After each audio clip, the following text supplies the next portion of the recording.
Réagir, réagir. Ça a été un peu compliqué au début parce que c'est une réorganisation de tous les jours. Entre livres, informations, DVD, et choses à faire à la maison. Après, j'avoue que j'ai pas l'habitude d'être enfermée. Même si je comprends l'aspect sanitaire, c'est quand même très compliqué de ne pas avoir nos droits. Voilà. Mais le contexte, je le comprends tout à fait, donc je respecte. Qu'est-ce qui est le plus dur à vivre dans ce confinement depuis une semaine déjà? Ce qui est le plus difficile, je pense, c'est le fait de ne plus pouvoir circuler et faire ce qu'on veut, voir qui on veut, comme on veut. C'est réapprendre à vivre autrement. Et c'est vrai que c'est ça qui est le plus compliqué, c'est l'isolement.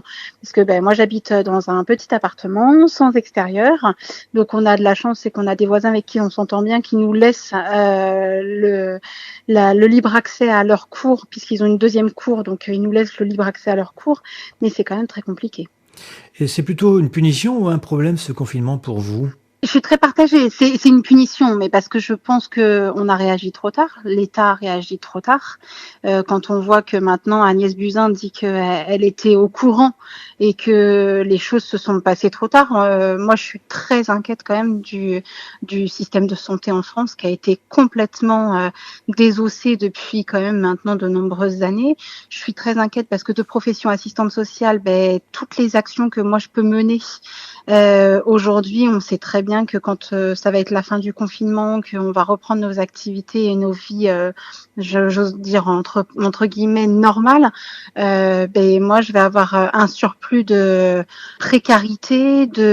On sait que les féminicides se seront pas arrêtés, on sait que les violences sur enfants se seront pas arrêtées, on sait que la précarisation va être de plus en plus importante. Et ça m'inquiète parce que le gouvernement indique on parle de milliards d'euros et qu'aujourd'hui, je sais pas comment on finance et que rien n'est clair. Donc je suis quand même fortement inquiète sur la crise sanitaire, mais la crise sociale qu'on va traverser et la crise économique évidemment. Le plus dur aussi, ça sera ce qui va se passer après. C'est le séisme qui arrive après. Enfin là, je pense qu'effectivement, on réorganise nos vies, on essaye de faire en sorte de rendre ça moins pénible possible, mais le séisme qui arrive après, il va être d'une violence absolue. Et les choses ne seront plus pareilles. Les choses ne sont plus et ne seront plus pareilles. Enfin, j'ose espérer que la population française, mondiale, puisse aussi réinventer de la solidarité, remettre un peu d'humain, arrêter d'être à la course au profit systématique. Aujourd'hui, on voit bien que c'est déshumain, c'est déshumaine, c'est notre système de santé qui fait qu'aujourd'hui, on les applaudit tous les soirs à 20h, mais voilà, aujourd'hui, il faut peut-être pas oublier qu'on a cassé le système de santé en France et que c'est ça que je déplore. Je suis fille d'infirmière et ce que je déplore, c'est ce que je vois aujourd'hui, le manque de moyens, mais qui est décrié depuis de nombreuses années. Ces infirmières qui hurlent sur toutes les ondes, qu'est-ce qu'elles peuvent quand elles ont encore un peu d'énergie pour dire qu'elles manquent de moyens financiers, de moyens humains, de masques, de tests, de respirateurs, de lits, tout ce qu'on a cassé parce qu'on a voulu faire de la santé au lieu d'en faire quelque chose d'humain, on en a fait du profit. Et aujourd'hui, ça, je pense qu'on est tous conscients et on devient de plus en plus conscients de ça. Alors, est-ce que vous seriez prêt, vous, à braver l'interdiction pour retrouver cette liberté, entre guillemets? Dire que je ne sors plus, c'est pas vrai. Je sors, je continue à sortir, faire quelques courses, aider une personne âgée dans la flotte, etc. Maintenant, je ne braverai pas l'interdit parce que j'ai aussi mon frère qui bosse en industrie pharmaceutique et qui m'a aussi expliqué ô combien c'était compliqué aujourd'hui parce qu'on sait très bien qu'un traitement ne se trouvera pas comme ça. Donc, même si aujourd'hui on parle d'un médicament qui pourrait faire l'affaire, mais en tout cas, il n'y a rien qui a été prouvé.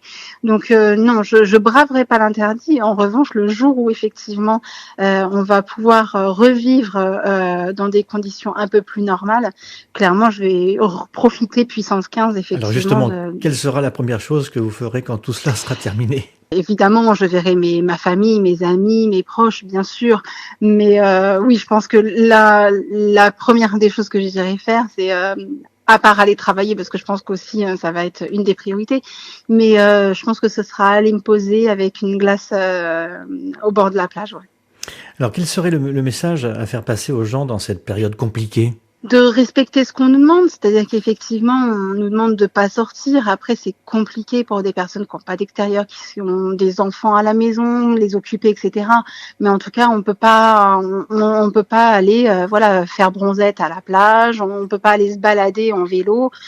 Juste les sorties nécessaires, voilà. Aller à la boulangerie, aller chercher les choses nécessaires de course, à la pharmacie et puis rendez-vous médicaux si très importants et qui ne peuvent pas être décalés. Je pense à toutes les femmes enceintes, toutes les personnes atteintes de maladies chroniques qui nécessitent de toute façon des hospitalisations ou des soins particuliers. Mais voilà, ce que je veux dire, c'est que aujourd'hui il faut respecter et on n'a pas le choix. Malgré tout, on n'a pas le choix. Après, bien sûr que ça manque à tout le monde, mais on n'a pas le choix. Aujourd'hui, pour éviter la prolifération de ce virus, il faut respecter ce qu'on nous demande. Alors dans cette atmosphère assez pesante, est-ce que vous restez sereine ? Sereine, oui. Après, je suis inquiète du discours passé par le gouvernement. Aujourd'hui, on nous martèle que nous sommes en guerre. Pour moi, l'importance des mots, les mots, ils ont des significations. On n'est pas en période de guerre armée. On est certes dans une crise sans précédent au niveau sanitaire. Maintenant, je pense que d'avoir eu un discours tel qu'il a pu avoir notre président il y a une semaine, je pense que les scènes qu'on a pu voir dans les magasins, des gens qui se sont rués sur des produits de première nécessité, je pense que le mot guerre n'était peut-être pas utilisé à bon escient. Après, je comprends qu'il faille faire passer un message. Trop en faire, c'est aussi envoyer un mauvais message. On a fermé les frontières de l'Europe. Moi, je me questionne aussi sur tous ceux qui attendent d'arriver sur l'Europe, toute cette immigration syrienne, mais aussi toute l'immigration africaine qui, aujourd'hui, on n'entend plus parler aux informations que du coronavirus, à croire qu'il n'y a plus rien dans le monde à part le coronavirus, sauf qu'en réalité, il y a encore beaucoup de choses qui se passent et que je pense que quand je disais le tsunami, il va être après, je pense aussi à toutes ces personnes qui, pour l'instant, sont contenues aux confins de l'Europe, mais qui vont arriver et quand la bulle va exploser, elle va exploser d'une violence absolue. Donc la misère va vraiment envahir l'Europe, on peut le dire, ou est-ce que c'est peu probable ? Tout ce qui aura été contenu va arriver d'un seul coup. Donc effectivement, je pense que la précarisation, la paupérisation et les problèmes, on n'en est qu'au début et qu'on n'a pas anticipé. Tout comme on n'a pas anticipé, en tout cas le gouvernement et les personnes en place aujourd'hui n'ont pas anticipé le fait que le confinement pour une grosse partie de la population a été comprise. Comment vont-ils contenir les cités ? Ça, c'est des choses, moi dès le départ, quand j'ai écouté le président de la République, je me suis dit que de toute façon, il n'arriverait pas à contenir certaines populations. C'est évident. Vous demandez à une population déjà précaire, qui a déjà pas accès à certaines choses d'ordinaire, d'être confinés chez eux dans des appartements souvent exigus, en surpeuplement. Moi, je pense qu'effectivement, on va être sur...